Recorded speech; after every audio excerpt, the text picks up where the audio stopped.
Go get some ketchup. And we'll just eat like a random packet of ketchup or sweet and sour or something out of a bag every time someone subs. We just have to go get them. It'd be great. Thanks again, Doctor. I appreciate it. Hello everyone, my name is Sir Spooks, and today we'll take a look at 5 scary videos you should not watch alone. So, let's begin. Check out some Sir Spooks for a bit. The Ghost subreddit The is Ghost without a doubt subreddit. one of the most popular and most visited horror-related subreddits online. But this particular video posted by user Brick Whimsy stands out as being one of the creepiest clips on the page in quite some time. In the video, we follow the uploader as he works his way around what appears to be some sort of large, perhaps even abandoned building, with one of the doors reading Director's Room. The Ghost He then subreddit. proceeds to open the door labeled Like ghosts are the only Surgery. ones that use it. Peeks inside only to find nothing but decay. But as soon as the uploader begins to Oh, walk dude, those around the garlic area a butter little cups bit are so more, fucking this happens. dangerous. Like they're good, but they'll fuck you up. Just butter up your insides.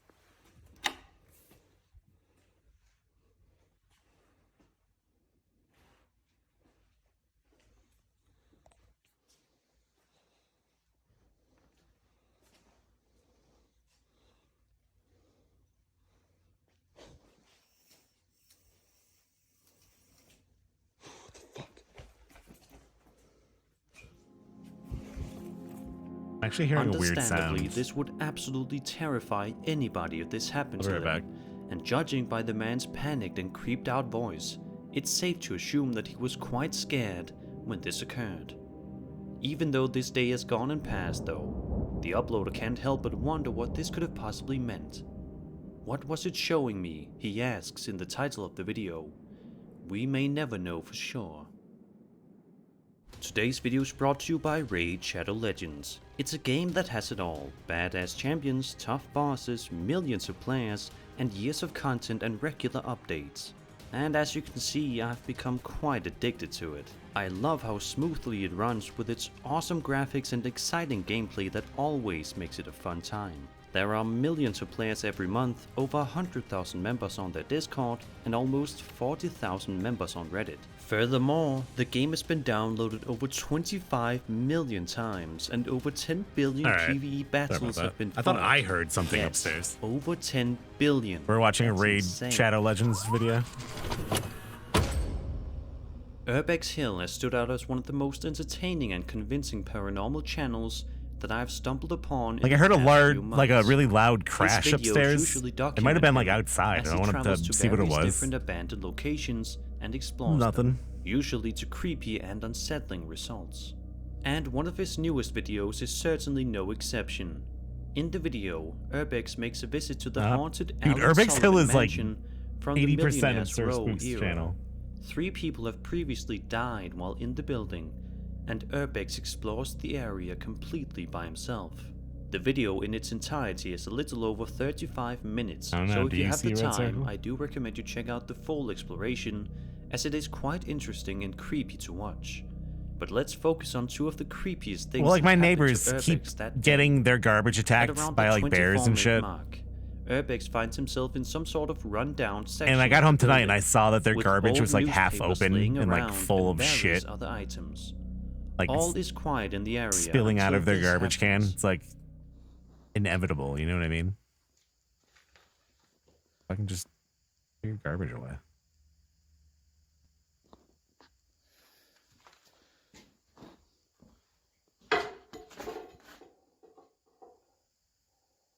Always wine bottles.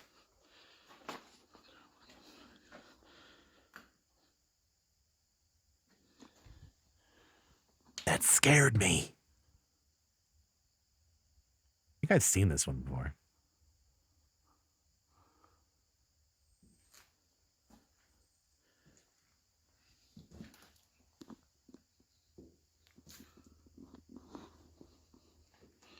What if a ghost jumped out of the bottle?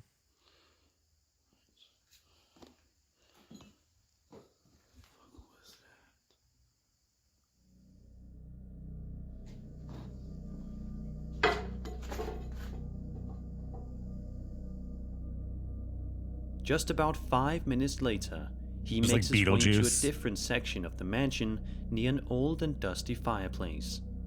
When he's not looking, he suddenly hears a bump coming from behind him, only to notice this.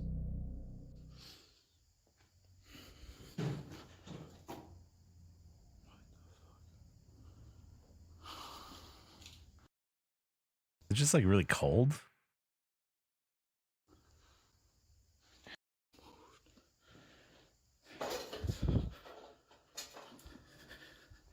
And he's like shivering. You could see the chair move on its own. Just vaping constantly.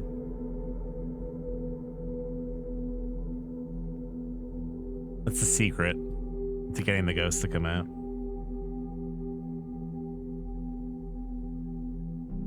I did not see it move. Did you see it move? As I mentioned earlier, Urbex's full video is definitely quite fascinating to watch, and anybody that's a massive fan of paranormal and abandoned building explorations will certainly get a kick out of the full upload. Let's just hope that Urbex stays safe and never returns to this horrifying mansion I thought that was a cat ever for again. like a second.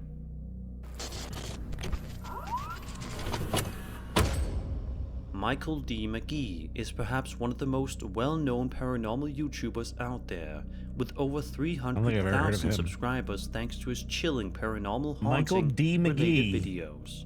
While his entire channel is full of tons of scary D. McGee? content, his most terrifying upload is without a doubt from several years ago. Titled Scariest Ghost Ever, the following footage was filmed on October 17th, 2012, at 1:45 p.m. inside Michael's house. The video begins with him explaining the situation by Michael. assuring that he is the only one home at the time of the recording. He says he has been hearing something odd like footsteps coming from down his staircase for the past 10 minutes. Shortly after describing this, we get to hear for ourselves what Michael has been hearing in his own home.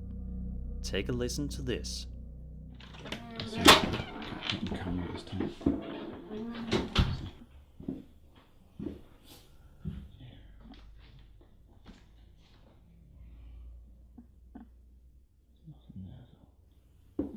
The D. McGee residence.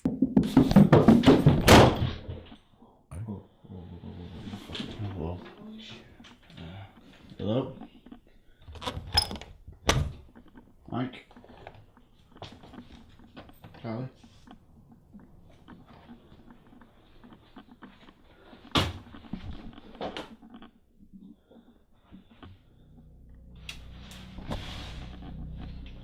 The hell's that?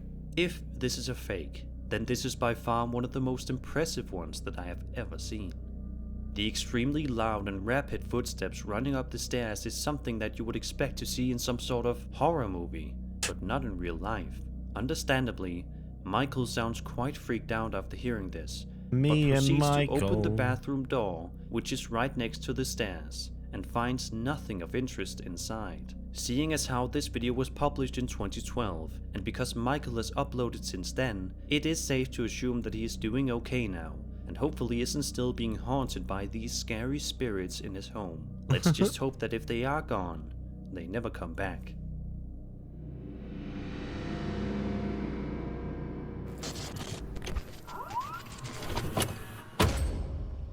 Veronica S. uploaded this video to her YouTube channel on January 27th, 2019. What the And fuck? despite the fact that it's only over a little over 4.5 minutes long, it's absolutely chock full of plenty of creepy moments that happen within her home on separate days. The first incident, recorded on a surveillance camera, seems to showcase somebody opening the front door, but nobody is opening the door.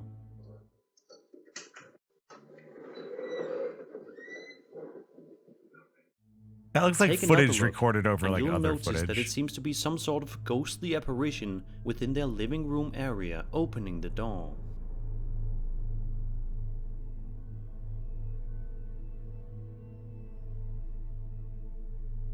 People don't do that. It just looks like it's glitching out, really. On another occasion, the same ghostly figure can be seen, but this time it sounds as if it is actually trying to say something. Let's have a listen. Like, doesn't it just look like a person from like another recording, maybe? Like content aware scale. Kind of.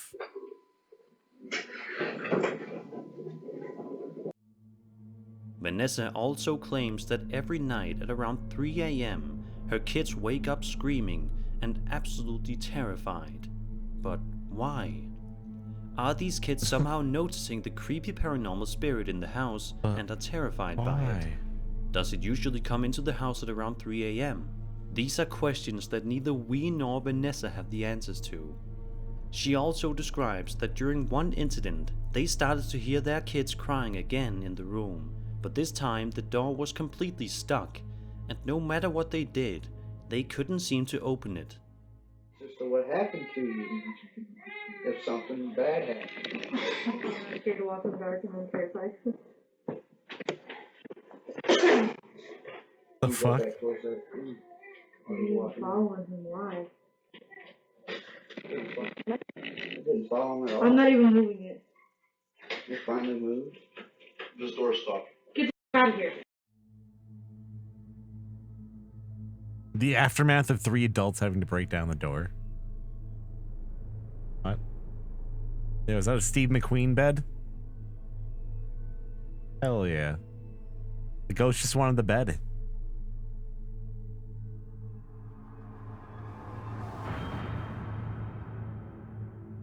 In the description of the upload, Vanessa states that since the events of this video, her and her family have moved to a new house and says that they no longer have any issues with the paranormal.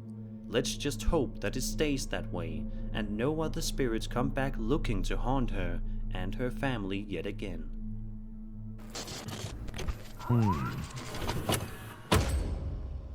Lainey and Ben are 2 paranormal YouTubers that love to upload videos relating to paranormal incidents, creepy video reactions, and much more to entertain all horror fanatics. But one of their videos, uploaded on January 1st, 2021, is a massive compilation video showcasing all of the scariest and most disturbing paranormal incidents that they were able to capture in the year of 2020. Seeing as how there are dozens of them in the video, I won't be going into full detail about every one of these, but I'll still be showing you the best moments. For the first couple of minutes of the video, Lainey and Ben showcase an incident in which one of the small doors in their house seemingly opened all by itself. Just scrolling. It's a creepy little door. What do you want every to now happen? and then, and you can see where it hits. Oh my god, it's just happened again. What? There's a guy in there. This thing. Look, I'll just show you. There's nothing pulling that open. Every now and then I'll come upstairs and this is what's happening. Or every now and then I'll come upstairs. I could have sworn I saw a hand. I won't be going into full detail about showing you the incident in which one of the small doors opened all by itself. Just scrolling briefly. Now, every now and then, and you can see where it hits. Like there's some kind of movement. Oh my god, it's just happened Oh, yeah. again. This thing. Look, I'll just show you. There's nothing There's pulling nothing. that open. Every now and then I'll come upstairs and this is what's happening. Or every now and then I'll come upstairs and this thing's open. Then later, But dude, if you while have a in the little, like, kitchen, the 2 notice some strange ghost door in your activity house like going that, on of course it's inside gonna their do weird kitchen, shit. as well as something odd going on with one of their doors again. And we just heard loads of noise. Oh look, there's a fork on the floor. Look at the state of the place. And this is what we come down to. Look, cupboards in an absolute shit state. Hang on, I'm just gonna. Oh my god. What did he say? It was covered in shit? Oh my god! Oh! Ben, I'm getting out of here. That door just opened on its own. I saw it as well. Also, it's just not as scary, like do about it? 'Cause I'm broad not daylight dealing like with that. it. Why do I always have to be the one? Like, it's like I'm the sacrificial lamb. Literally? Well, I don't want to have to be the one to deal with it. Oh! Oh my god. Did you get that? Yeah? Wait, hang on. You're gonna have to show in the cupboard now. You got People that? think that we're like bullshitting. Right, look. It's a Nobody fucking mess in in there. here. Nobody underneath anything here. Look, looking around here. Nobody, nobody, nobody. It's a nice little flat though. Some time later, they experience some strange activity yet again, this time happening with a water bottle, a ball, and other objects within their home. Take a look at some of the creepy things that continue to terrify Lainey and Ben. Yeah, but I think during the day it's just like not as spooky. Like if a thing happens during the day, I'm not Now you- immediately like, oh, it's a ghost. Like if a Like door opens or something like that, you know what I mean? And now that door's triggered, so If it happens at night, I'm not down it's for a that. little weirder. But just you're not as, I don't know. What in the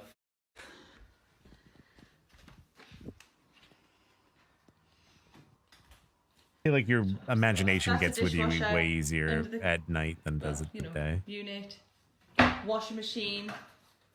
Where could somebody be hiding? Oh. That was me. Oh god, you can't even see up there. The water bottle. He's not interested. Give him a ribbon that we found bloody. Well, if there's Wow. ghosts at all, That's it. yeah, they would have to be able to do things during the day. Was that a ball? I think it was. I'm just saying, from a psychological point of view, it's not as scary during the day. He loves it. Was that a ball? I think it was. This book's just come off this shelf. Like And I if a blink. fucking thing falls off your shelf like that, and it's like broad daylight. I blame you. All right, not 8 things maybe, but No. if like a weird thing happens, I'm not blame you. immediately assuming Why? it's like a It's poltergeist. broken. Why? I blame you because you were asking for something. But like, Yeah, about if it was an hour 3 ago. a.m., I would definitely feel In one different. clip, Ben describes that he just noticed Lainey's glasses move all on their own on the counter, when suddenly something else manages to move all by itself on the counter. I'm proper freaking out a little bit here, right? Lainey's at work, I'm home alone, and Lainey's glasses on the counter Home now alone. have just moved across the counter, and I'm What is this a fucking bottle of right here? what? What is that? A candle? Nah. Later on, they notice that once again, one of the doors in their house is opening, seemingly all by itself, which seems to happen quite a lot to Lainey and Ben, and it seems as though they Haunted haven't gotten FIFA game. answers for any of these events. Corrupted. Just a giant thing of milk on their TV. Their TV stand. Oh, we should have seen that. Why would they not Wait, look it's at it? recording. It is. Yeah. The What did you see? door opened on its own behind you. You're lying to me. I'm not. You're lying to me. I'm not. This fucking guy. This one. Yeah, it's just pushed open. You're lying to me. I'm not. Right, we're gonna have to watch that back. You're Do you wanna acting watch it back now? Yeah. me. Lainey and Ben also have a TikTok account which is quite popular, much like their YouTube channel. During one video, Ben sits down to answer a fan question when something incredibly creepy happens right Just so behind happens to happen on camera. So this is a question that we get asked quite often, and it kind of comes in waves, if you will. So there'll be times where it's really, really quiet, and then there'll be times where it's like really, really intense. So there'll be lots of things happening. You'll have doors opening and closing, drawers opening and closing, like cutlery kind of coming. Then, in another video, Lainey and Ben are talking to a psychic medium named Deborah Davies, when suddenly something happens on Lainey and Ben's camera that causes Deborah to alert them to the situation. When the two turn around, they are both fascinated and creeped right out. Ah! Look at the door! Look at the door! Door opened. They think the ball disappeared when it was pitch black. Oh, wow! This Look at the door! fucking Look at the guy's door. face. Lainey and Ben are definitely content creators that upload some of the most convincing and interesting paranormal videos on the I'm internet. haunted. And that was 5 scary videos you should not watch alone. But you probably did anyway. I hope you enjoyed the video, and if you did, then subscribe for more scary content. My name is Sir Spooks, Sir and I'll Spooks. see you all Here's a in link for the next video.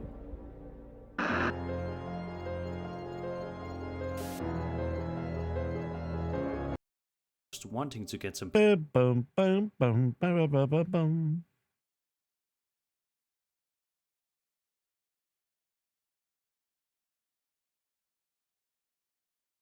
you have anything about fucking Bigfoot?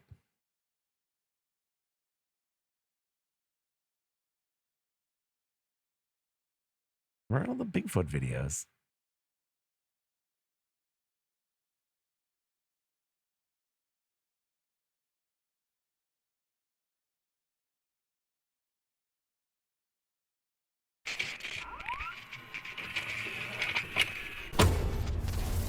Yeah, we watch nukes sometimes.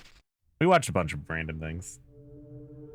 Oh. Hello everyone, my name is My Sir God. Spooks, and today we'll take a look at 5 creepy videos that you can't explain. A man named Stephen Greenstreet shared this mysterious video on July 23rd, 2020, and shared it to his Twitter account, Middle of Mayhem. The direct source of this video is unknown. Filmed near the Indian Lake in Ohio, the video is quite fascinating to watch, so let's take a look and see what was captured. Stephen's Street. Look Green at that. Street. Holy shit, what Maybe is the kids that? called him that though. I am. That's not a plane. I hear a dog. That is not an airplane. I mean, that does look pretty cool, but Even the biggest of skeptics are going to have a hard time explaining what that purple floating object in the sky was. It can't possibly be something as easily explainable as a kite, or What some is it? kind of children's toy. So what is it?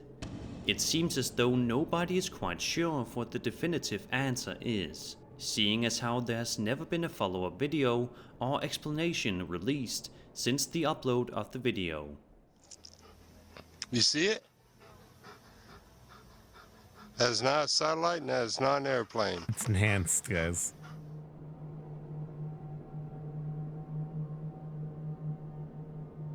I find it suspicious that I'm he would say curious as to that. what you think this could be, though. Is this evidence of an If it was just a alien guy aircraft walking and he's like, captured whoa. on camera? But to be like, Or is not an this just airplane, something simply not a explainable? thing. You see that? Leave your Like- thoughts in the comment section down below.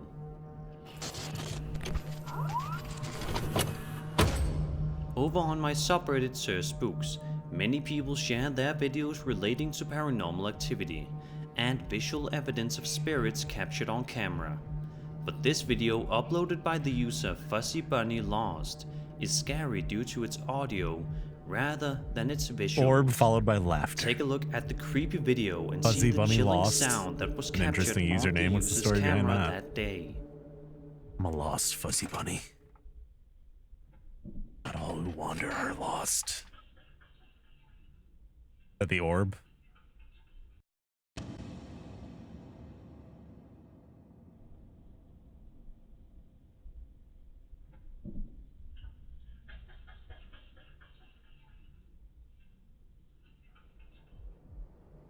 I hate orbs. It's never The uploader fucking explains anything. in the title of the post, "My home is haunted.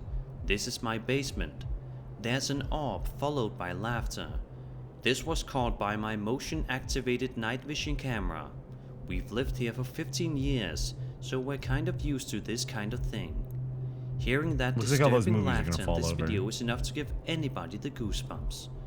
I can't even begin to imagine how much more horrifying a discovery this would be if it happened to you in your own home. It'd be cool if there was an orb and it would like make you terrified blew through to someone and ever made a step hole in foot their chest. the basement ever again. That would be kind of scary, but yeah, it doesn't really seem like they do anything.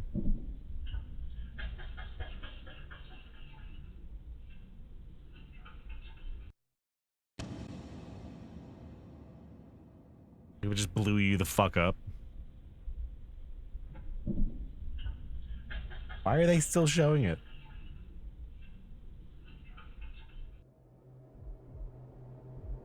Now, the sound that the uploader hears in the video could very well be something such as an old washing machine, since it is in the basement, but it also could be evidence of a ghostly laugh in all its horrifying glory. What do you think this sound was? Was it a ghost, or was it nothing to worry about? I'll let you decide. I'll let you decide. This next entry featuring 2 clips is another one from my Sir Spook subreddit, both of which come to us from these the ones are user cool, but like, it could be a TommyBoy89. billion In the different video, things. the uploader is I'm not gonna filming dispute outside like of his lights in home the sky somewhere aren't in neat to look Brooklyn, at, New but York. But what at first seems like a I really beautiful think it could sky be view 100 turns into different something things. rather creepy in a matter of seconds. Yeah, dust is pretty gross when you think about it. Just like all the dead skin and shit.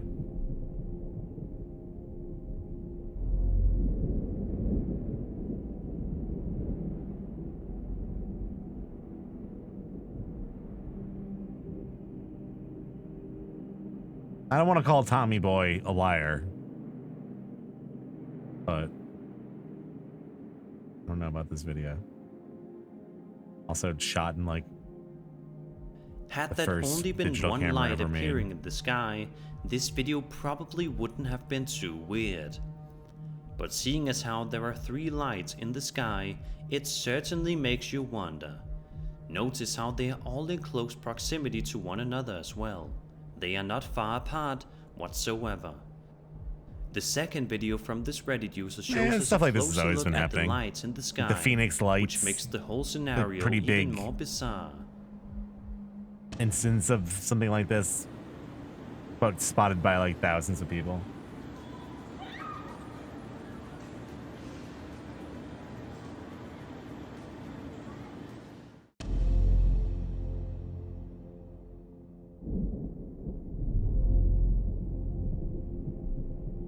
It's definitely just like military fucking training and shit like that.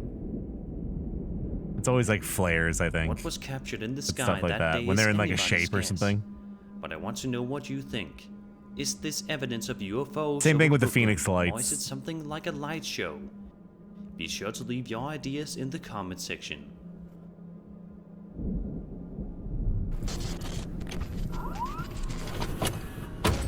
The Ghost subreddit is one of the most popular Ghost subreddits on the subreddit. website's horror community. With over 240,000 members, there are plenty of videos on there of creepy ghost sightings. There's spooks. You for don't many have to people fucking enjoy say and where it's get from. creeped out by while watching. You know. This video uploaded to the subreddit by the user Rising Theory is definitely creepy. In it, we can hear a man ask out loud, Yeah, how many are if there's ghosts? someone in here, hit the button, as he points his camera toward a toy sitting on a shelf in a room. Take a look at what happens next. If there's someone in here, hit the button.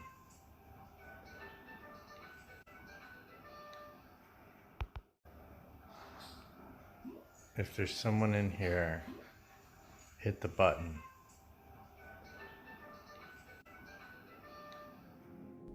This is the type of video that would be incredibly hard to fake. And really, at the end of the day, it wouldn't make too much sense to fake a video like this one. How could a toy like that turn on all by itself immediately after the man asked the spirit in the room to turn it on? I suppose it could be a faulty battery defect or something, but that seems like grasping for straws at that point. 2. If this is fake, then it is quite impressive with the timing. I don't see any sort of strings attached to the toy that the man could use. The only other thing I can think of is that it could be remote controlled, but that seems unlikely. It's a simple but bizarre video that will definitely leave you scratching your head and hungry for answers. Hungry for answers. If there's someone in here, hit the button.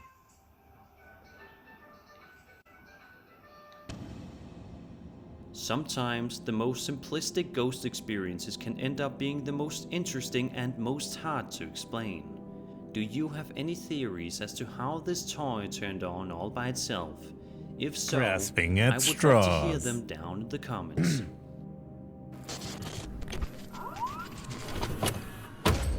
I'm not a big soup Sleep person. is something that almost Like some all soup. of us love. It's the time of the day in which we all get to lay down and forget about all of our problems. Thanks and for rest explaining what several sleep is, hours Sir in Spooks. peace. God damn When it. you're asleep, you expect everything to be peaceful and safe in your house. But if this video from Reddit user ElSoto14 is any indication, that is not necessarily the case. Sleep is The when you uploader go goes to on bed describe, and have dreams. Everyone was asleep in the house, but something told me to check my daughter's monitor. She was sleeping, then sat up and stared at the door. The background noise is a sleep sounder. Around the 10-second mark, there is a strange noise. Can anyone help decipher? Let's take Yeah, a look. watching this at 2x is probably really a bad idea. I always forget to do that. Some people we watched one channel where it like enhanced it greatly.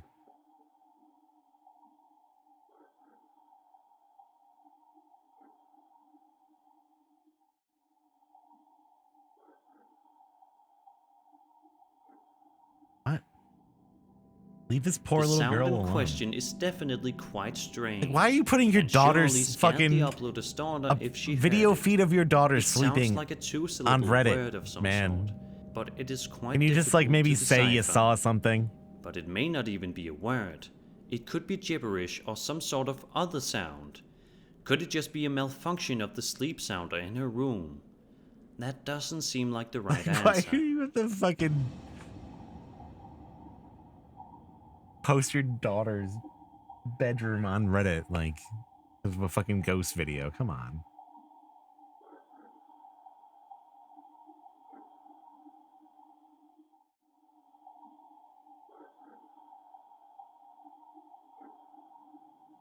It sounds like someone taking a bath. Some people in the comments of the video say I mean, that it I sounds get it, like I a guess, male kind voice of, saying but the at the word same time, listen, that is bizarre. followed by a quiet knocking just a few I seconds mean, it's like later. anything, though. People are always gonna Regardless of what take actually videos happened and here, there's no denying that this is even if it extremely wasn't for creepy the and harrowing. Reddit bullshit. I'm certain Like, that look the at uploader TikTok. was freaked out when going back to review this There will footage, always be something like that and now. understandably so. Hearing that But I guess, sound, and you know, it does knowing come down it's to coming clout. from somewhere within your I don't know why I young said that like daughter's that. room would be For a absolutely lot of people. horrifying. The Let's attention. hope that this family eventually got the answers that they needed. And that was 5 scary videos that you can't explain.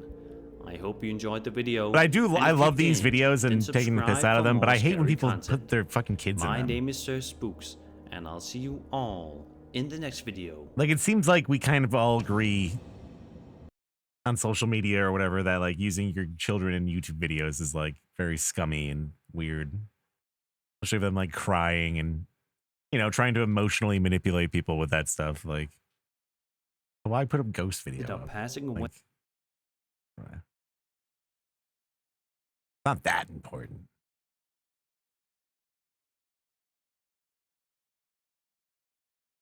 Maybe a nitpick though. Here, let's watch some Nuke. Wait, that's not Nuke.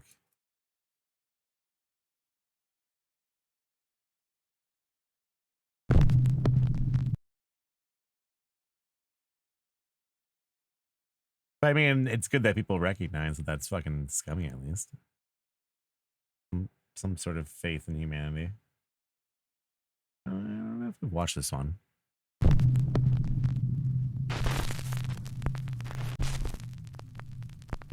Top 5 ghosts caught on camera.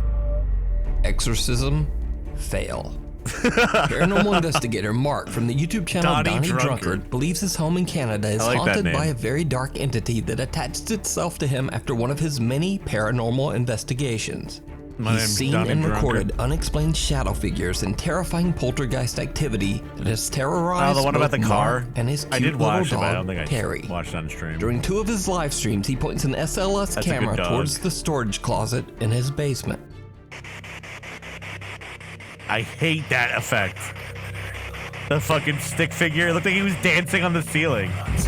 Looked like the motherfucker was like spinning on the fucking ceiling of that room.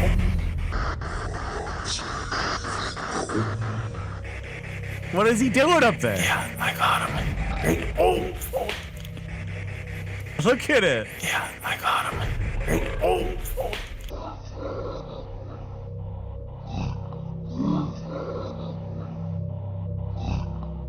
Anyways, I think that's the worst tool they've given to ghost hunters. Now, these in videos years. might have I seemed hate that familiar one. to you, and that's because And I what is it featured even Mark's called? story on my The stick channel figure? before. Since these terrifying events, the supernatural I hate that activity one in his so home much. hasn't decreased one bit. Connect ghosts. So in his recent YouTube live stream, Mark decides to do what is called, quote, the Roman exorcism ritual. Is it just like He a 3D recites camera? prayers from a book in an attempt to cleanse his home Just of like the a evil VTuber? entity that won't leave him and his little dog Terry VTuber ghosts? alone. They're He detecting broadcast the entire exorcism live for his YouTube viewers to see. SLS scan. It did not go well. Exorcism. It's like the same thing as the face with sound app. It's like the same idea.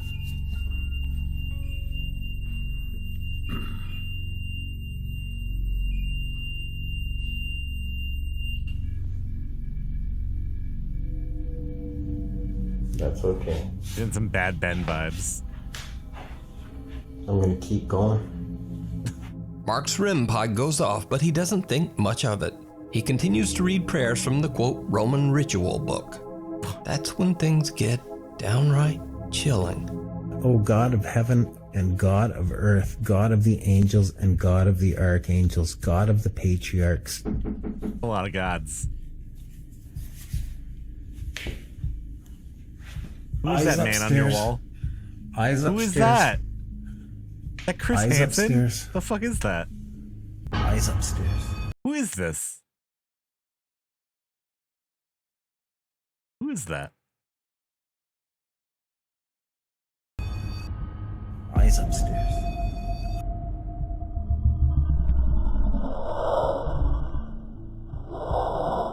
Looks like some smoke. One of Mark's static cameras captures what appears to be a pale translucent figure walking in front of his television nearby. Some of Mark's concerned live stream viewers believe the figure actually looks like a monk, but it's a bit hard to tell. But Are you what do fucking think the You're sudden gonna say that creepy looks like a appearance monk? could be? Let me know. Sure, down in the that might be comments. something, but come on. You can A follow monk? Mark's continuing scary paranormal story and live take streams pictures of over your on his dog. YouTube channel, Donnie Drunkard. You decide. I want the dog. So this next set of videos features some very strange and creepy events. But if you're a skeptic, they could also be explained away with some fairly mundane causes. However, the videos are all extremely bizarre. So are these videos paranormal? Or just, well, normal? Yeah. Let's watch and you decide. TikTok user and mother of two Jessica Duffy is not actually very active on TikTok, but there's one video taken by her Ring security camera that she just had to post. Yeah, I do like in the these video, Ring her security two children cameras. can be seen joking about ghosts in the Been a lot of kitchen, interesting quoting the footage. Ghostbusters theme song. Now, I'm not sure exactly what started this odd conversation, but it seems like the ghosts might be listening. The two kids experience something absolutely terrifying.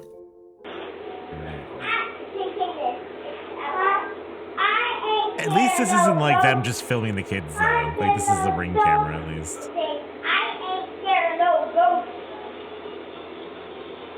At least it wasn't like them sticking the camera in the kid's face and shit.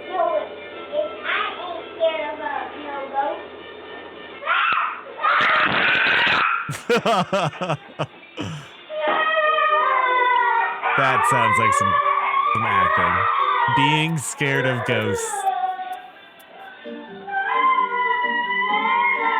Oh my god.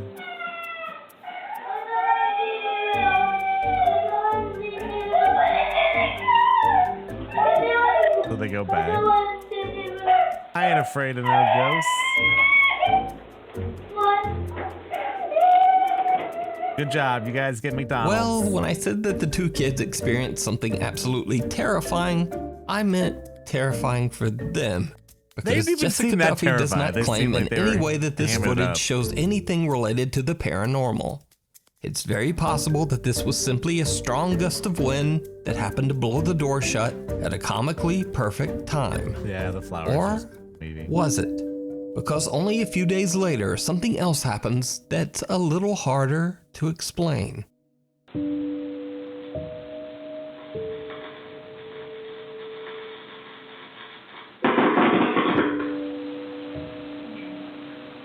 Dog.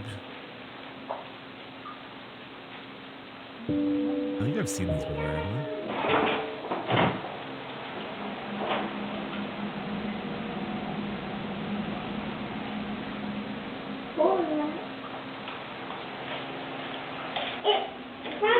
somebody did something. Well, like someone's in the house. In another freaky turn of events, Jessica's ceiling fan in the very same room has a strange electrical short, causing loud popping electrical discharges and even a bit of fire, sending out a thick puff of smoke. The next day, of course, Jessica calls in an electrician to prevent a dangerous house fire.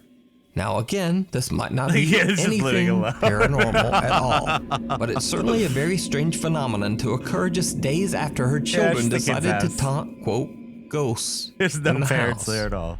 Or, you know, maybe it's just a very weird series of coincidences. As the name of the story implies, Yeah, dog was like, no. You decide. Dog knew immediately that that show was gonna be on fire.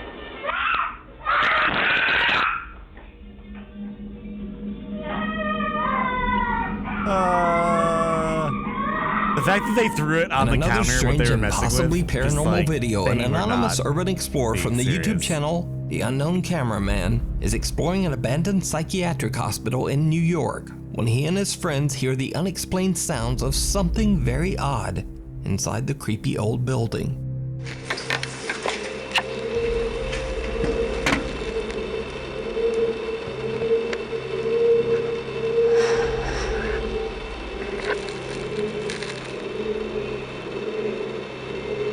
Yeah, it was just like them freaking each other out.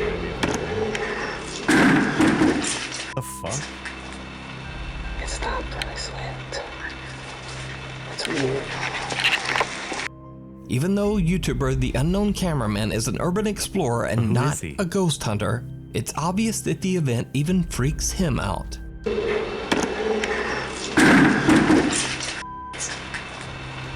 It stopped when I slipped. It's weird. Now, viewers of the Explorer's channel have mixed ideas of what this strange sound could be. Some say it's roosting pigeons in the building.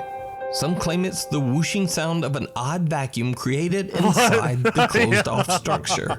And others believe it might be something paranormal. That's okay. That's just as funny to me. No one really seems to agree on Odd just vacuum. what this sound could be.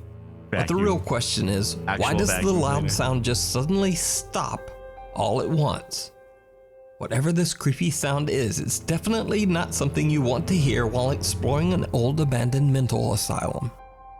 Popular streamer Brian from the Twitch channel Daily Dasher travels the world and broadcasts his adventures live for thousands of people to watch on Twitch. Yo, In one of his many 6 to 8 hour long nukes. live streams, he is celebrating his birthday Who wants to in be a Ecuador. ghost in my TikTok? During his live broadcast, his viewers are shocked when they see someone who seems very out of place. Yeah, I'm a little confused too. But it seems like why is there a child here?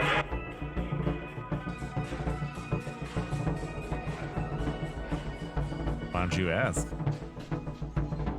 He said that they closed at 10, and it seems like that's what someone in the chat said, the curfew Whoa, is what the hell's extended, but that? it's till 10.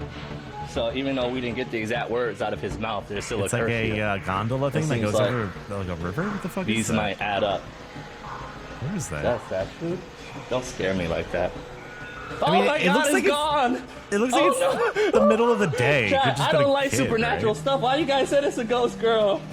It's gone! I should have stayed home.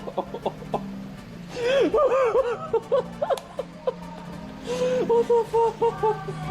At There's like a first, kid Brian downstairs casually in points the out that fucking there's a street. child standing at the balcony window. Oddly, the little girl is standing perfectly Yeah, apparently still. it's Daily Dasher. In fact, she is so still that viewers chatting in his live stream think that it might be a statue. Some even jokingly suggest that it's a little ghost girl. So, Brian pans his camera around and looks over. To his horror, he discovers that the little girl has mysteriously disappeared. Now, just like in the previous videos, I'm not necessarily saying that this is a paranormal event caught on camera.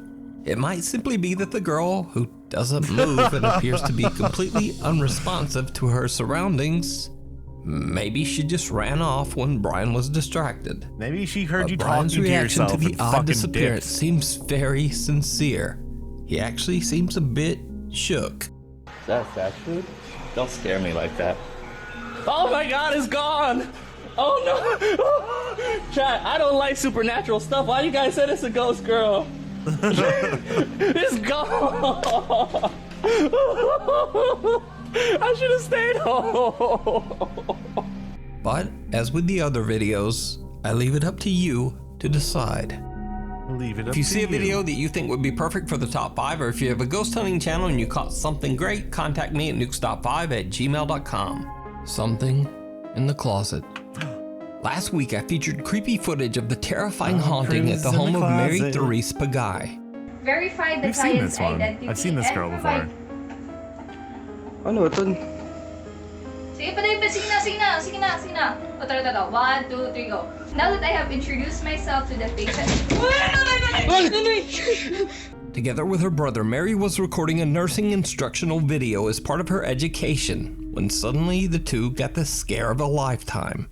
Since the horrifying events, Mary has been unable to sleep inside her own room. But after the overwhelming support of Nuke's Top 5 viewers, she decided to set up a night vision CCTV camera to record any evidence that might explain the scary incident. One night, just after midnight, her camera captures something truly bizarre.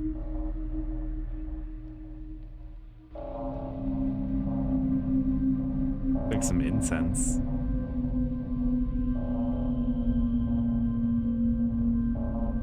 There's a fan blowing that. Where'd they say this was?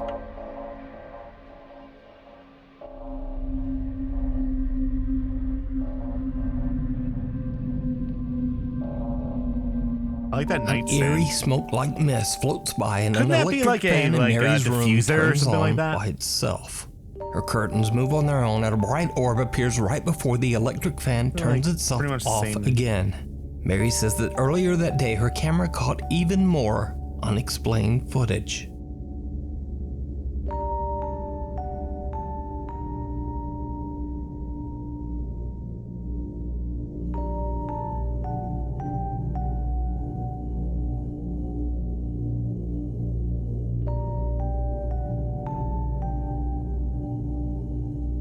I haven't had a fan like that in a while. Like an oscillating fan.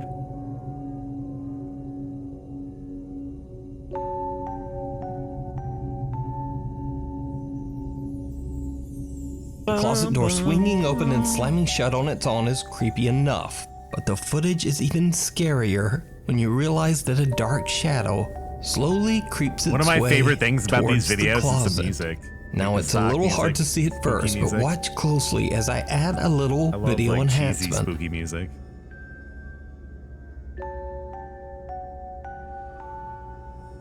Because of the sudden terrifying activity in her home, Mary says she thought long and hard about what could have possibly triggered the apparent haunting. There's only one recent event that she can think of that could be the cause of the sudden paranormal activity. You see, earlier this month, Mary and her boyfriend were on their way home when they witnessed a terrible traffic accident. Mary's boyfriend is an emergency medical responder and immediately rushed to the victim who had severe critical injuries. Yeah, I like Nuke a lot. Sadly, it was I too like Spook late, too. and the man didn't They're all survive. good YouTubers, and they put out a Mary lot of believes content. that the spirit of Even the if it's victim just, like, reused just stuff, I might mean. have followed her home. Now, before this next clip, it should be I noted enjoy. that Mary has shown the I love taking inside the of her piss out of their small content, closet but in a previous video. I'm sure and there that's like really 10.5 isn't much room for anyone or anything in there. But days later, when she checks her bedroom CCTV footage, what she finds is downright terrifying. Big watch.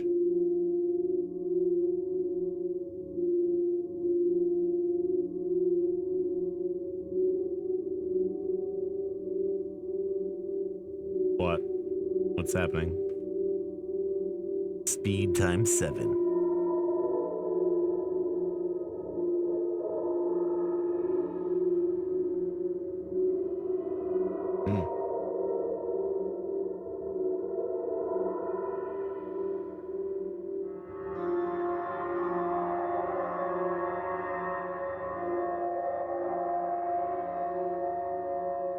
An orb.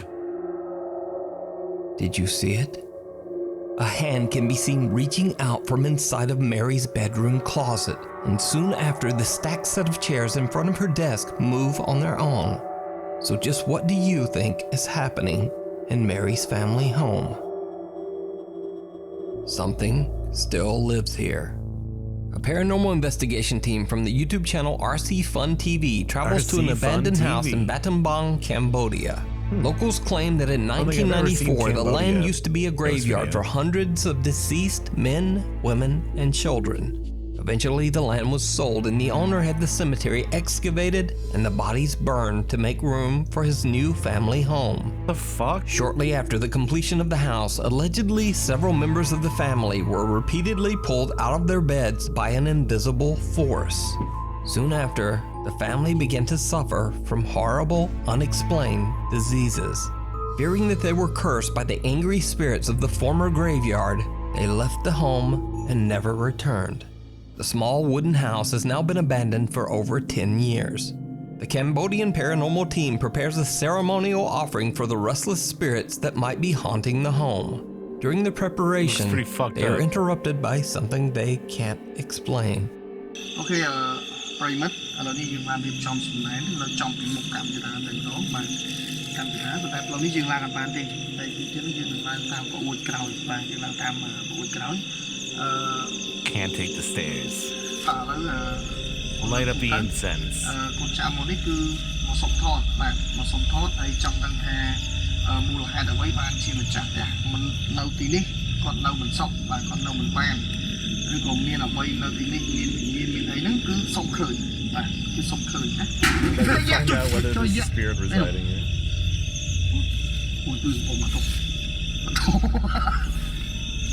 The unexpected loud bang sends the host of the RC Fun TV team into a fit of nervous laughter, but they continue their exploration.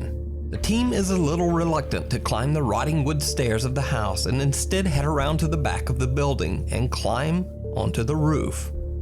What happens next is downright chilling. Yeah, they like dug up a bunch of bodies that were buried there and burnt them all and then built a house on it. បើយើងចង់ដឹងថាតើដល់ទីនោះយើងអាចនឹងប្រទេសអ្វីបងឈីឡើងហ្នឹងឡើងតោគ្នាគ្នាបាទតោគ្នាហ្នឹង This seems smart. That wood is too small. Step on the other one in the middle. Bro. What? That's pretty sick.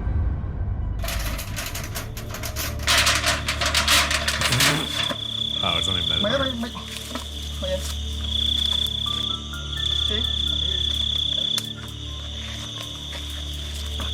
One of the team members comes face to face with a ghoulish, pale apparition peeking out of the window. Out of shock, both team members forget their own safety and just jump right off the side of the roof. Luckily, except for some scratches, bruises, and perhaps some deep psychological scars, the two men are otherwise okay. It looked like a person with like cut to 2 months later, and the team returns, determined to explore inside the creepy house. During another ceremonial offering, they have no idea what their camera is capturing.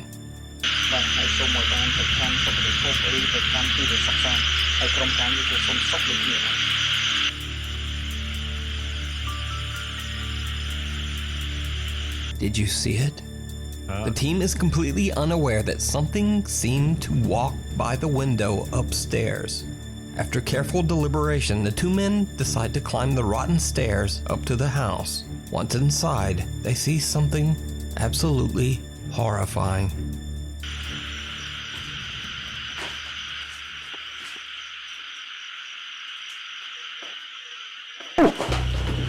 In an incredibly bizarre turn, a disembodied head can be seen sitting on top of a wooden support beam. The team's host records as he runs away in fright. When the guys go back upstairs, there are no signs of the head, nor are there any signs of anyone or anything having ever been there. So did the investigators capture the paranormal activity that drove away the home's owners? Or is it all just an elaborate hoax? You decide. You decide. You can watch this full 2-part investigation over on the YouTube channel, RC Fun TV. I love their channel. Knock, knock.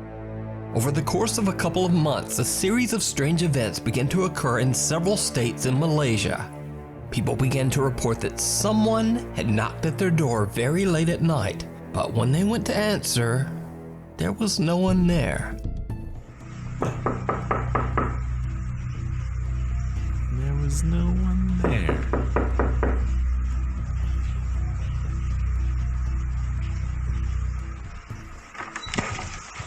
Rumors spread throughout the countryside that the incidents were somehow related to the supernatural. And strangest of all, this odd occurrence wasn't just reported by one person, but multiple people across completely different states, spanning a large section of the country.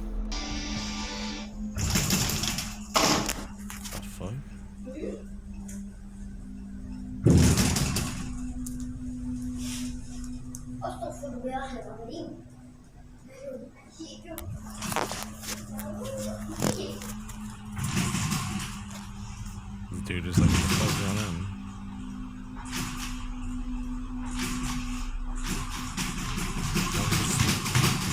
Why is he just standing there? Kau punya apa? Allah kalau kerja ni pun.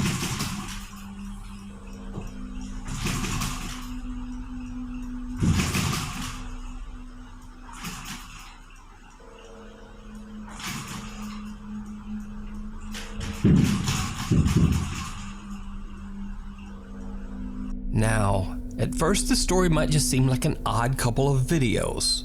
But no, these incidents were widely reported. In fact, the story got so much attention that it even made it into Malaysian print and TV news. But this bizarre story of supposed ghosts knocking on doors in Malaysia took an even stranger turn just last month. All sorts of people. You see, residents of the neighboring country of the Philippines recently started reporting very similar terrifying experiences. Strange knocks on their door late at night.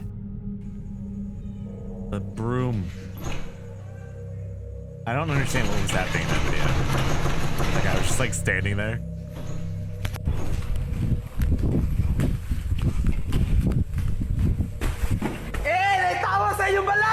There's someone at our house.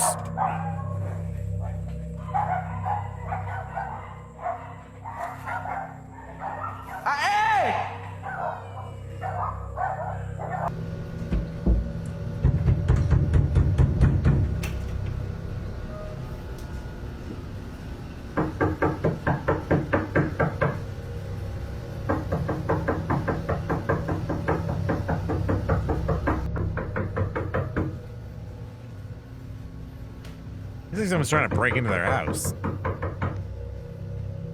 Yeah, it's me. But this time, the late night knocks were blamed on a very different but equally bizarre cause. Eyewitnesses claimed that the knocks were from gangs of dangerous cult members. Oh my God. Who go house to house with the intention of hurting anyone foolish enough to open the door. Again, there were multiple reports around the province of Misamis Occidental in the Philippines. Videos circulated online of armed men roaming the streets looking for the cult members. But they never found anyone. That seems safe. And it gets even weirder, because some eyewitnesses claim that these cult members had strange, supernatural powers and could actually disappear and reappear at will. Oh my God.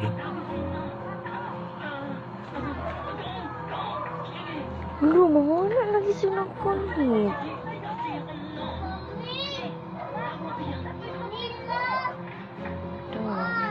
That guy. Walking like he don't give a fuck. Wala no.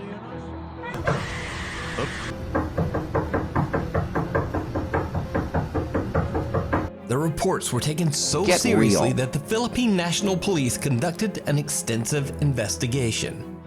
But the alleged dangerous cult members were never found. Likewise in Malaysia, no one ever found an explanation for the strange late-night knocks on the doors.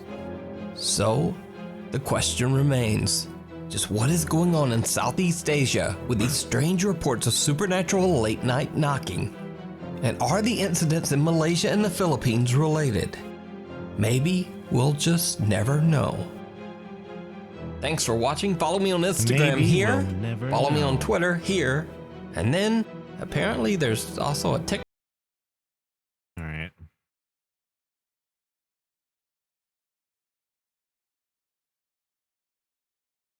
All right.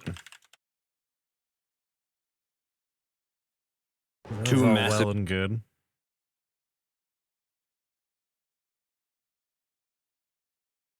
Let's watch Dr. Bob for a minute.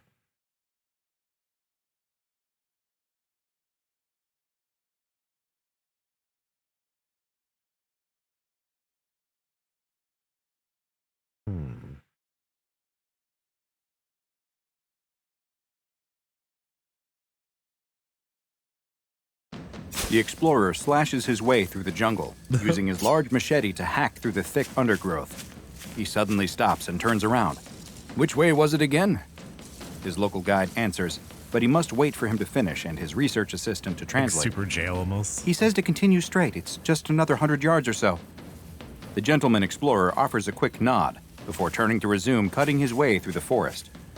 The guide was right, though, because after a short way, the dense jungle suddenly opens up, giving way to a clearing that reveals one of the most incredible things the explorer has ever seen. Just ahead of him, rising out of the forest, is a massive ancient stone temple, a huge step pyramid of solid stone, Hell yeah. intricately carved and covered with elaborate statues. The colossal structure looks like it has been abandoned for centuries, if not longer, with nature having done its best to reclaim the stone and cover the pyramid in vines and other plants. The team approaches the temple, but stops in front of a stone monument that stands in front of it. The explorer traces its carved lines with his finger, knocking the dirt away to reveal its weathered pictograph. It appears to depict a sort of creature, but with large spread wings instead of arms. Dactyl. Perhaps a kind of ritualistic garb, the explorer says to his assistant. The assistant hastily scribbles in her notebook, trying to document everything she can. Yes, this is definitely a priest-like figure of some kind. Maybe a leader of this temple, thanks to the connection he shares to their... The explorer's musings are interrupted by his guide, who he angrily spins around to face. Can we hear Yes, his what? line, What is please? it? His research assistant translates for him as usual. He says that we should go no further, that it's too dangerous. Nonsense, replies the explorer. We came all this way, and who knows what fantastic treasures await us inside. Historical treasures, I mean. Artifacts. Treasures of knowledge, of course. Of course, replies his assistant, before following her boss as he starts making his way up the step pyramid, as the guide holds true to his stated intentions and waits near the edge of the jungle. The two of them walk through an entrance that leads into a long, dark hallway. With only torches to light their way, it's impossible to see just how deep it runs into the temple. The explorer stops to examine the walls, which are covered in even more carvings. He can see that Reminds me there of are the ruins a complicated little geometric bit. Look at patterns, the fucking but drawings. also many more depictions People of the being same eaten by winged dinosaur. creature that was on the monument outside. Here, though, the creatures are depicted in moments of action. They appear to be running, chasing, reaching out and grabbing for people. They are shown attacking them, picking them up, carrying them away to... Right where the pictograph story should reveal its climax is a chunk of missing wall. It must have fallen off at It some point. shows them doing... Oh well, the explorer declares before moving on to explore more of the temple. His assistant doesn't follow, though. She spots several pieces of stone on the floor underneath the missing panel and kneels down to get a closer look. She begins The to gather Ruins them is such a together, fucking gruesome rearranging the movie. various pieces back Anyone into their ever see original that? form. Meanwhile, the explorer's attention has been caught by something else. On the other side of the hall is a statue of a tall, proud warrior, and in his hand, he clutches a large bejeweled spear, the gemstones adorning it sparkling in the torchlight. The explorer reaches out and grips the spear's handle. He begins to pull, perhaps being a little rougher than one What are you should doing, with an ancient Professor? artifact, but he wants this fabulous jeweled piece, and even more than the spear itself. He Use wants two the acclaim it hands. will bring him back home. As the explorer pulls on the spear, his research assistant moves the final piece of the broken wall carving into position. She holds her torch over it to get a better look, and she gasps. The winged creatures are carrying people away, but that isn't the end of the story. They are bringing them somewhere, and she can even see now that they are being presented to an even bigger winged creature. It's a monster that is feeding on the people. The assistant turns to tell the explorer what she has found, and just as she does, she watches as he is finally able to rend his It's just spear like loose from the Bejeweled. statue's grip. The statue finally letting go causes him to fall backwards to the ground, where he lies, marveling at the beautiful jeweled spear in his hands. "Look out!" yells his assistant. The explorer doesn't notice that the statue is precariously rocking back and forth, and he rolls out of the way just before it crashes down right where he was lying and admiring the spear. "Are you okay?" she asks as she rushes over. "I think so," he tells her. "Just a little bump on the head. He's dead from that. Nothing that can't be fixed up by a good..." "By a good what?" she asks, but he seems distracted by something behind her. By God, what is that?" He points, and the research assistant turns to see something emerging from a hole in the wall where the statue once stood. It's one of them. It's one of the creatures from the wall carvings. A bizarre half-man, half-lizard with wings instead of arms. Though there's no flesh at all, the creature is completely made of bone. The two of them both scream at the skeletonized half-human, and the creature screams right back at them, emitting a shrill, high-pitched squeal. Suddenly, more of the creatures begin to emerge from the hole in the wall, with others crawling out of previously unseen and unnoticed holes in the walls and ceiling. The creatures rush towards them, blocking their way out of the temple, and the pair have no choice but to run further down the darkened hallway. As they run, more of the creatures emerge from holes in the darkness, screaming at them and grasping at them with the sharp claws on the end of their wings. As they round a corner, one reaches out and grasps the explorer's ankle, causing him to trip and fall hard onto the stone floor. His assistant rushes to his aid, but as she is helping him up, two more of the creatures appear behind her and envelop her in their bony, winged arms. The explorer stands up and stabs at one of them with the jeweled spear as they drag her into a dark hole, but a third tears it from his hands. With more still coming down the hallway behind him, the explorer has to run. The hallway in front of him looks to have collapsed at some point in the past, and he has no choice but to enter one of the dark tunnels that has been carved into the rock. The narrow tunnel winds back and forth, and the explorer is unsure of where he is going or what his plan is. How are we He going to rounds a animate bend, this? and the tunnel I got opens an up idea. into a gigantic room. The ceiling must be over 100 feet high, and he can't see the furthest walls, with the only light emitted by his torch and a dim beam of sunlight coming down through a hole high up in the ceiling. He notices, too, that it has suddenly gone quiet. He turns and looks back at the tunnel he has just emerged from, and notices that the sound of the horrible creatures that were chasing him has ceased. How is this going to be an SCP? The explorer hears something coming from deeper in the giant room and turns back, peering into the darkness. There, in a single beam of light, big one? he sees one of the winged creatures, but it is moving strangely, as if it isn't walking, but floating up into the air. And that's because it isn't walking. As it gets closer, the explorer can see that the winged creature is stuck on the tooth of a giant, monstrous mouth. The huge winged creature emerges from the darkness into the beam of light, tossing back its giant head to consume the creature that was stuck in its teeth, its bones loudly cracking in its mouth. Now, in the light, the explorer can see that the monster, which itself must be hundreds of feet long, is a huge flying lizard of some kind. Or at least it was at one time, since now the majority of its body is made only of bone. What scraps of flesh are left hang off in rotten ribbons. The monster opens its mouth and roars at the explorer. Its foul breath smells like a mausoleum opening up, hitting the explorer in the face. The explorer tries to run, but the monster swipes out with a bony wing that still has a few blackened strips of leathery skin on it and knocks him to the ground. He is pinned to the floor with a huge spiny claw as the creature opens its mouth, roaring again before moving its head down to start feasting on its meal.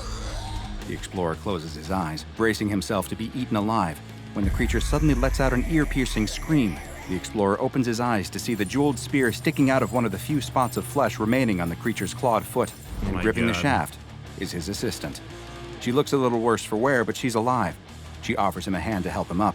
They need to get out of there. She's badass. But first, the explorer pulls the spear from the monster's claw. Why? The two start running, doing everything they can to avoid the monster as it claws and swipes at them.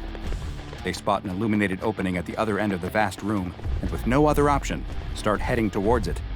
As they get closer, they can see it's just what they needed: daylight, escape. They both slide to a stop at the cusp of the opening, nearly tumbling over the edge. On the other side, the tunnel opening up out of the side of the temple gives way to nothing but air and a drop of hundreds of feet down to the jungle below. They turn to see the monster still rushing towards them, and without time to think any longer, they both jump, just seconds before the creature snaps its bony jaws in the place where they were standing. It's too big to fit anything more than its mouth out the door, and it howls and screams as they fall through the air before crashing into the ground below. The assistant slowly opens her eyes to see someone. It's their guide. They're like He is hundreds of feet cradling up. her head and asking if she's okay. She sits up, dazed and more than a little bruised from her fall. She asks the guide where the explorer is, if he's all right, and the guide lowers his eyes, He looking got as though impaled he'd on the rather spear. not answer. He's dead. He points next to them without looking. He's And on the the assistant spear. turns to see the explorer lying on the ground a few feet away from them, his body impaled on the The jeweled fuck is spear. his head? I thought his head became a boob. History is full of tales and legends about gods, monsters, and everything in between. But not all of these are just stories. And in fact, sometimes the reality is even more terrifying than Dr. what we could Bob. envision. And that is exactly the case when it comes to SCP-4959, also known as the Teotihuacan pterodactylactory. SCP-4959 is a huge creature that resembles a pterosaur, which were flying reptiles that existed during the Mesozoic era. While pterosaurs have been extinct for millions of years, SCP-4959 is very much alive, or at the very least, animate. This massive anomaly, whose wingspan stretches approximately 50 meters, is in a living state of decomposition, with kinda roughly cool, though. 70% of its flesh A having rotted giant or fucking otherwise fallen pterodactyl. away, leaving only small patches of skin and decaying tissue clinging to its bones. The flesh that does remain shows no signs of further decomposition, though, as Yeah, if it's it not is really a good permanently SCP. locked into this specific It's a cool stage of advanced monster. decay. Tests of 4959's flesh have shown no apparent abnormalities, save for a Skeleton. slightly higher than expected concentration of iridium.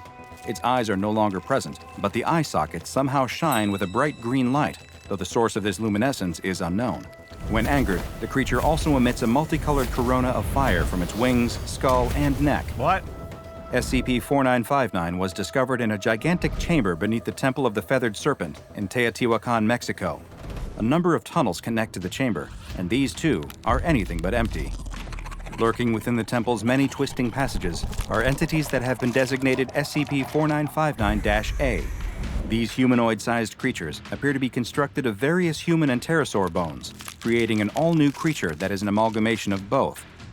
The bones are connected to a central stone-like heart, but it is unknown if this heart was carved from stone, or if it was at one time a real heart that turned to stone through a process of ossification, nor is it fully understood just how the bones are connected to it or stay together.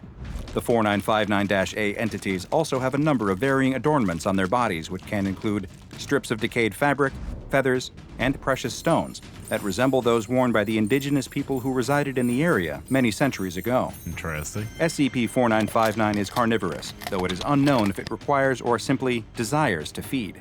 Regardless, it seems to be the task of the SCP-4959-A entities to bring it meals, since the 4959 creature itself is too large to leave its chamber beneath the temple. Why? The hallways and Why passages would it that do that? originally connected the temple to the chamber housing SCP-4959 have all collapsed, and the only tunnels now leading to it were most likely dug into the rock and earth by the 4959-A entities. They searched through these tunnels, most often working at night, looking for small animals like birds and lizards, but also occasionally finding a larger animal or even a human who has somehow found themselves inside. They will then bring their live prey directly to the giant pterosaur, offering them up as both a meal and a sacrifice. SCP-4959 will then proceed to eat the prey whole, sometimes consuming the 4959-A entity at the same time as well. The temple itself is eating covered in animation carvings is and hilarious. murals that give numerous hints as to the origin of SCP-4959.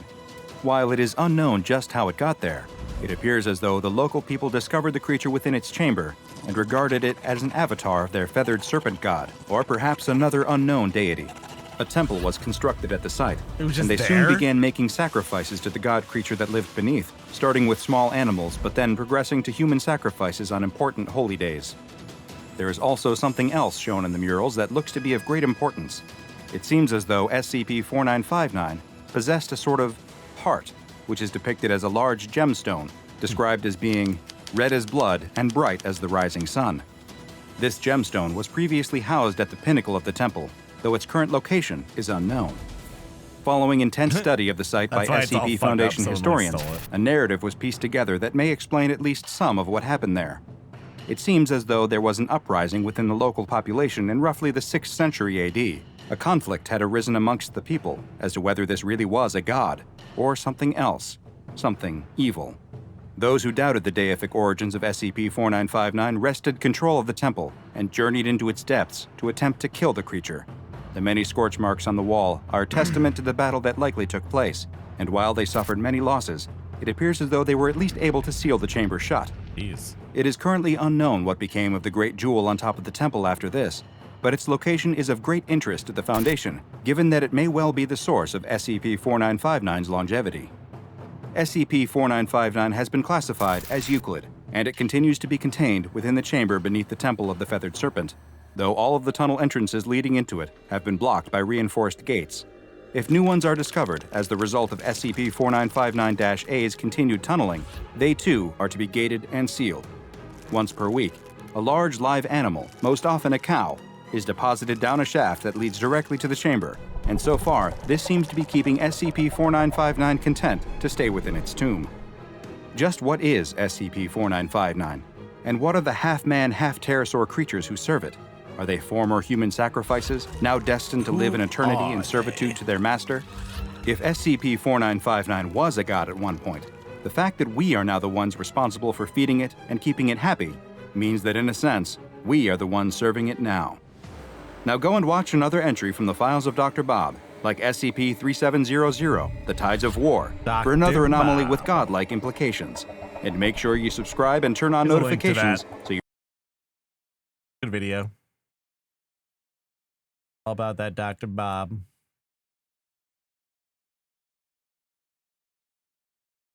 You know what he's doing. You know what he's all about.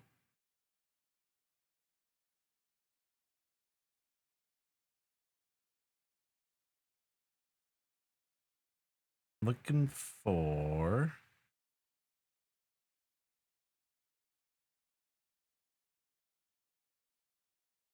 watch a different video. What the hell is this? No matter.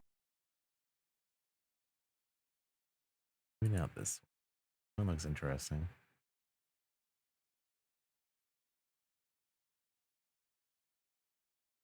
Do some, Today, we're going to look Mr. at Mullen. 3 unsolved mysteries that each have lots of evidence, but And then I'm no gonna do one a can make bounty sense of them. But for a before we mobile get into game. those stories, if you're a fan of the strange, dark, and mysterious delivered in After story this. format, then you've come to the right channel because that's all we do, and we upload 3 or 4 times every week. So if that's of interest to you, please offer to make the like button a nice hot cup of coffee when they wake up, and then proceed to make them an extremely weak and lukewarm Yeah, I'm starting cup to of like Bob's coffee channel a with lot. too much milk and too much splendor. Also, please Hard subscribe to save our those channel and videos turn just on all on stream, notifications but so you don't miss any of our they're all weekly pretty good. I uploads. like them. All right, let's get into today's stories.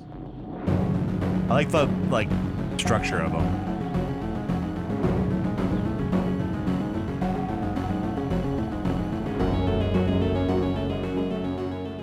In 1993, David Lewis was an accomplished lawyer living in Amarillo, Texas, with his wife Karen and his 9-year-old daughter. He was known to be a devoted husband and father who spent much of his off time supporting various charitable causes. On January 28th of that year, Karen and their daughter decided to leave Amarillo and go to Dallas to spend the weekend shopping together. David, who would normally go with them, decided to stay home because he did not want to miss the Super Bowl, which was that Sunday, the 31st. So The Karen Super and their daughter Bowl? left, and then a couple of days later, on the 31st, they returned to Amarillo, and they actually got back to their house right after the Super Bowl had ended. And so they anticipated going into the house and finding David either cleaning up after himself or maybe watching the post game. But when they walked in, the TV was still on and turned to the channel the Super Bowl had been on, but David was nowhere to be found. Karen noticed that the VCR was actually still recording. David was known to record all major sports games and watch them again, and so clearly he had not turned off the recording. As Karen walked around the house yelling for her husband, she wasn't that concerned. She figured he must have stepped out or something, but she went into the kitchen and she opened up the fridge and she found there was a plate with 2 freshly made turkey sandwiches on it, which was a sandwich David would often I make. remember this And she story thought 'cause of that the was pretty weird sandwiches. that he would have made them and then let them sit inside the fridge. And so she closed the fridge and turned around, and on the counter in the kitchen was his wedding band and his watch. And so even though there were all these kind of strange things that Karen was Just 'cause that's finding such a in the bizarre house, detail. she really wasn't that concerned. There was no sign of forced entry. There was no sign the house had been burglarized. There was no sign of a struggle. And so she assumed her husband must have stepped out to watch the second half of the game at a friend's house and that he would be back later. And so They just Karen let him stayed do up the for a TV. little while, but then ultimately she went to bed thinking he would won be the there in Super the Bowl. morning. But the next morning when she got up, there was no sign of her husband, and so she went to the police. Within 24 hours, the police located David's abandoned car downtown near the courthouse. Under one of the car's floor mats, they located his car keys as well as his house keys. And then within the car, car, they found his checkbook, his credit cards, and his driver's license all in the places they should be. They looked into his bank activity and they saw there was a recent deposit for $5,000 into his family's account. They also saw that he recently purchased 2 plane tickets. One was from Los Angeles to Dallas and the other was from Dallas to Amarillo, but it wasn't clear if he had used either of these tickets. When Karen was told about the found car and the strange bank activity, she told police that her husband had recently told her that he actually thought he might be in danger because he was scheduled to give a deposition in Dallas later that month in a conflict of interest case between his old law firm and a wealthy client. And David was being pressured to cover up some of the wrongdoings of his previous law firm, and he just wasn't willing to do that. He told his family that he was going to tell the truth no matter who it hurt. David understood that put a huge target on his back. While police were certainly intrigued at this new information, they didn't have any evidence to support the idea that someone was actively trying to silence David. It was just a conspiracy. And so for 11 months, they looked for new leads and new information, but nothing came out, and David never popped up. He never called home. There was no sign of him. I mean, if you think about it with this kind of months, stuff, like, why ever David even must have stick your left neck of his own out? accord, and that there was no foul play here, and so they closed the Like, case. if And anything after that, happens to David's your family, like, the cops unfortunately are just not had to accept the fact that he was gonna help gone, you, probably. and that more than likely no one was ever going to find him again. But in 2004, a state trooper in Washington State was on the internet just researching unsolved mysteries, and he came across a picture of David Lewis. And immediately he recognized that he looked exactly like an unidentified victim of a hit and run case he covered back in 1993. And so he pulled up the details of this hit and run, and he found the victim had been struck a day after David Lewis had gone missing. When this John Doe got hit, he was dressed head to toe in military clothing, he had no bags, he had no ID, and he was walking aimlessly down Highway 24 in Washington State, so 1,600 miles away from Amarillo, Texas, where David Lewis had gone missing. But despite the enormous distance between these two events, this trooper was convinced David Lewis was this John Doe. But as he's looking at the picture of David Lewis, he realizes he has glasses, and he didn't think the John Doe was wearing glasses. But just to be sure, he checked the belongings list of the John Doe, and it said he did have glasses. And it was the exact same kind that David was wearing in the picture. And eventually, DNA would confirm that David Lewis was the John Doe. Now, this solved the mystery of where David Lewis went, but it did not solve the mystery of why he went there. Why did David go to Washington, a place where he has no ties? And if David was the one who hit record on his VCR on the night of the Super Bowl, that means he would have only had less than 24 hours to move why would he have done that? miles to Washington State without his car. And why was he wearing military clothing? Was that his clothing? Did he buy it? Did someone make him wear it? Where was his luggage? What was he doing walking down the highway? David's assertions to his wife that his life was in danger, his demeanor as a loving family man, and the nature of his job as an attorney has many people, his family included, believing that he was the victim of foul play. But officially, the police have said David left the house of his own accord and his death was ruled an accident. In 2000, Mary Lou Morris was a 48-year-old loan officer at a Chase Bank in Houston, Texas. On the morning of October 12th, Mary Lou said goodbye to her husband, Jay, and she headed off to work. That afternoon, Jay gave his wife a phone call, but she didn't pick up. He left her a message, and she never got back to him. This was very unlike Mary Lou, and so Jay was a little bit concerned. At 5 p.m., when he still hadn't heard from her, Jay called her back, but again, she didn't pick up. So Jay called Mary Lou's supervisor, who informed Jay that Mary Lou had actually not come to work that day, and they couldn't get in touch with her either. Jay immediately knew something was wrong, and he called the police. The police had not even begun searching for her when a call came into the station from an ATV rider that happened to be on a road about 3 miles away from Mary Lou's house. And he said he spotted a smoldering car, and it looks like there's someone in the driver's seat that's obviously deceased. Earlier that day, at about 10 a.m., the fire department had gotten a call about smoke in that area, but they assumed it was a controlled burn, so they didn't investigate. When the police arrived on scene, it was impossible to tell who the person was that was sitting in the driver's seat, but they were able to find a tooth fragment, and they used that to confirm that it was in fact Mary Lou Morris. It was quickly determined that this was most likely a homicide, and her attacker had probably set this up to make it appear like it could have been self-inflicted. Gasoline had been poured all over Mary Lou and all over the vehicle. However, because of how badly damaged the car and she was, they couldn't determine a cause of death, death, so they weren't sure if she was deceased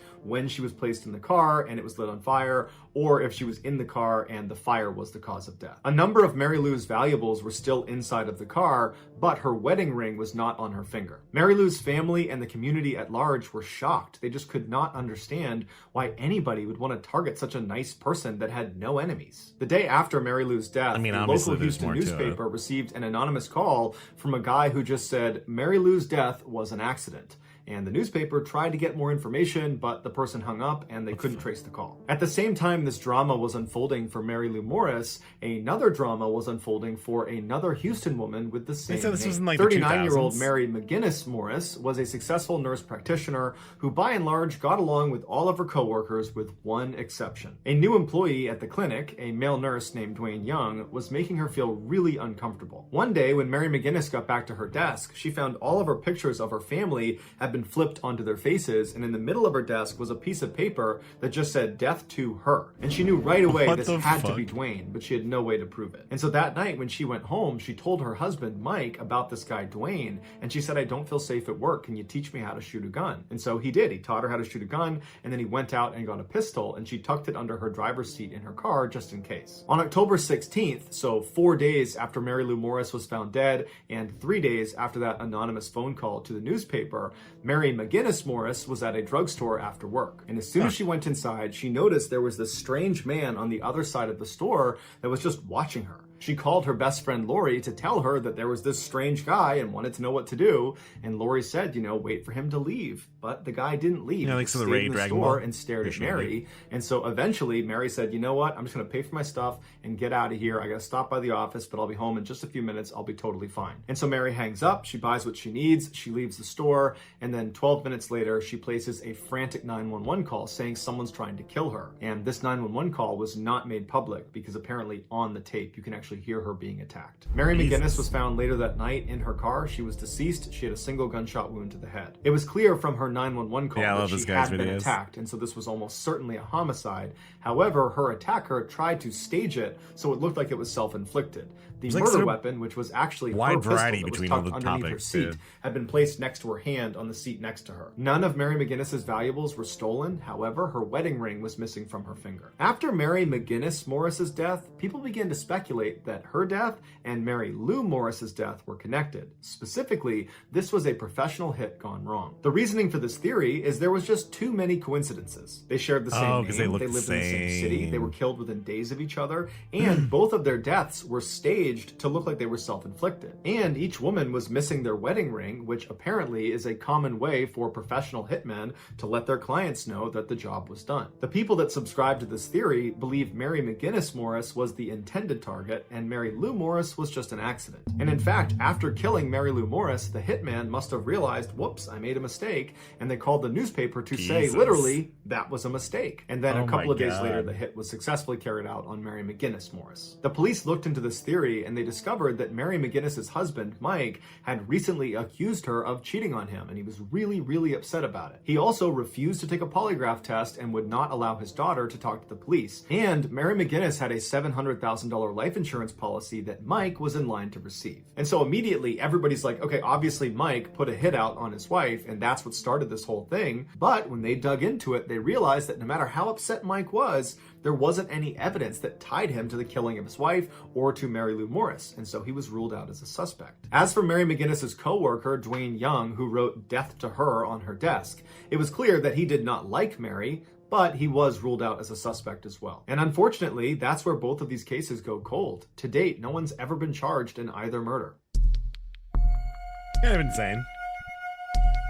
In 1996, Blair Adams was 31 years old and living in Surrey, British Columbia. Although in the past he had struggled with substance abuse and with organized alcoholism, crime, though, I'm over not the previous surprised. 2 years, he had really gotten his act together and got a great job as a foreman at a local construction company. He was known to be a cheerful and friendly guy that did not have any known enemies. But that summer, Blair started exhibiting uncharacteristic mood swings that his mother would describe as being frequent and wild. In a matter of weeks, Blair transformed from being very calm and relaxed and friendly to being totally panicked all the time and always looking over his shoulder, and he was so stressed out he couldn't sleep at night. And he began telling his coworkers that he was fairly certain someone was trying to kill him.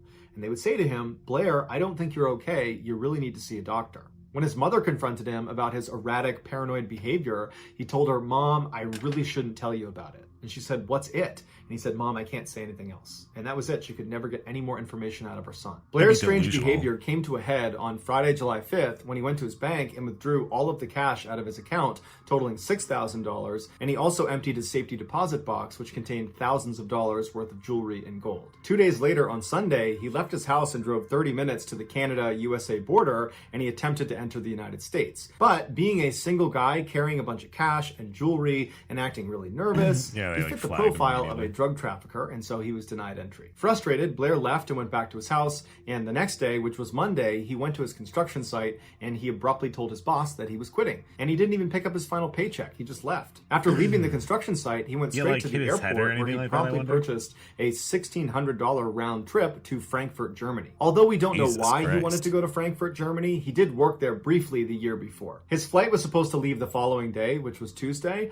but immediately after purchasing this plane ticket, Blair suddenly decided that he needed to try again to cross into the USA. So he rushed to a friend's house, he knocked on her door, she opens it up and he looks totally disheveled, and he's telling her that someone's trying to kill me, I need your help getting across the border, I just got rejected a couple of days ago, can you please drive me across, you got kids, it'll look much more convincing, can you do that for me? And she was really spooked by his behavior and felt like this is not something I want to get involved with, and so she said, "Sorry, I can't help you." So Blair headed home where he hid out for the day, and then the next day, Tuesday, he went to the airport, but instead of getting on his flight to Frankfurt, Germany, he went to the front desk and requested a refund, and it was granted. He told them that the person he was going to meet in Germany had gotten sick, and so now he couldn't go.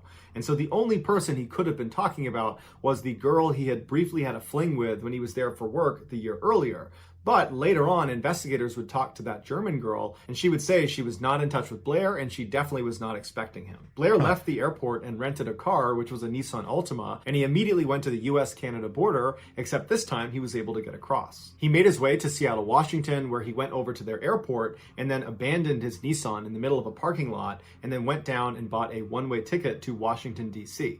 Now, he paid $770 for this one-way ticket, but he could have just purchased a round trip for half the price. But either way, he boarded the plane that night, and by Wednesday morning, he was in Washington, D.C. He got off the plane and rented another car, which was a Toyota Camry, what the fuck is this guy doing? and then drove 500 miles southwest to Knoxville, Tennessee. Blair was not seen in Knoxville until about 5:30 p.m. that evening, when he showed up at a gas station complaining of car troubles. And so the gas station attendant came out to try to help Blair, and he immediately diagnosed what the problem was. Blair was trying to start his Toyota Camry with the key to his Nissan Altima that he had abandoned in Seattle, Washington. And so the attendant pointed out that it was the wrong key, and Blair held it up and said, "No, this is the one I was using." And the guy's like, "No, it clearly says Nissan on it." And so Blair and this gas station attendant look around the car inside and out for this missing Toyota key. Blair's reaching in his pockets, he can't find it. Blair ends up calling the rental company, but they wind up being closed. And so the gas station attendant says, "Unfortunately, we're going to have to tow your car, but I'll give you a ride to a nearby hotel." And so Blair accepted the ride, and just after 6 p.m. that night, Blair walked through the front door of the Fairfield Inn and then promptly turned around and walked out. And then walked in, and then walked out, over and over again, 5 separate times over the course of an hour, before he finally walked up to the front desk and asked for a room. The front desk attendant at the hotel said Blair was totally paranoid, constantly looking over his shoulder, and just totally on edge the entire time. And then after she gave him his room and he paid for it, he took the key, and instead of going up to his room, he just walked out again and then never came back. The following morning, 2 workers arrived at their construction site right across the street from the Fairfield Inn, and they discovered a body, and it would turn out to be Blair's. He was missing his socks, shoes, and pants, and he had scratches on his hands as well as on his face, but none of the abrasions were that significant. There was $4,000 in German, US, and Canadian currencies lying on the ground around him. Also spread out around Blair was his fanny pack full of thousands of dollars worth of jewelry and gold, a black duffel bag that contained maps and receipts, and then also that missing Toyota car key that they could not find the night before. That was lying on the ground as well. Blair's autopsy showed that he had died from a single violent blow to his stomach.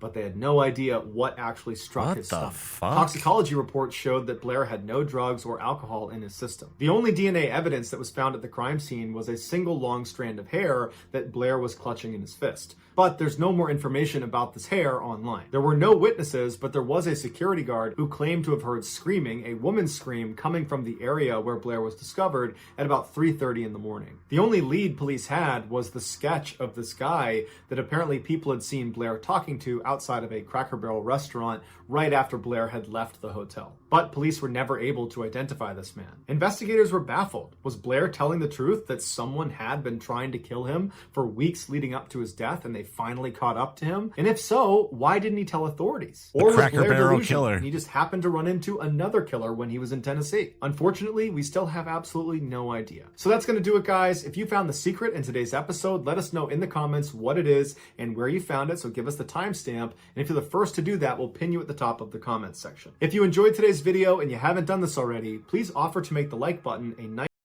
All right. I'm going to wrap that up. I'm going to do this bounty. Probably end the stream after that. For a mobile game. And we're going to check out. You're heading out, I understand. But if you want to hang out for the bounty, keep chatting. Keep me company.